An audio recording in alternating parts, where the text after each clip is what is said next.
Isang mapagpalang araw po sa ating lahat.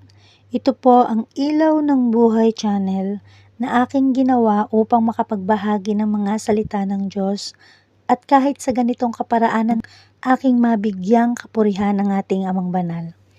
Maibalik sa Kanya ang lahat ng papuri at isa po akong naghahangad na matuto at makilala pa ng mas malalim ang ating Poong Hesukristo at sa pamamagitan ng pag-aaral, pagbabasa at pakikinig sa banal na kasulatan, tunay nga sana ang ating masumpungan ang wisdom na nanggagaling sa Panginoon upang lubos nating maunawaan ang mga matatalinghagang mga salita sa banal na aklat ng buhay.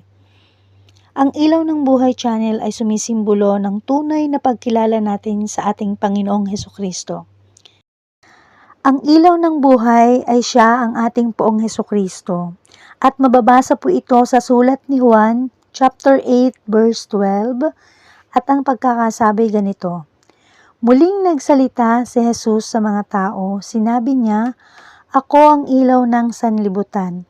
Ang sumusunod sa akin ay magkakaroon ng ilaw sa kanyang buhay at di nalalakad sa kadiliman." Gayon din po, nasusulat din sa Juan, chapter 1 and verse 4. Nasa kanya ang buhay at ang buhay ay siyang ilaw ng sangkatauhan.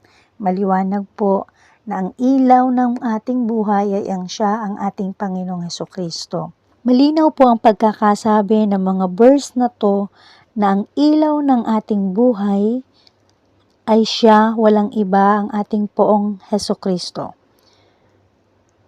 Purihin ng Panginoon.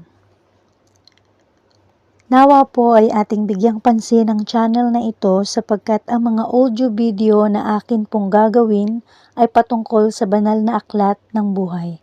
Maraming salamat po. God bless us all and to God be all the glory.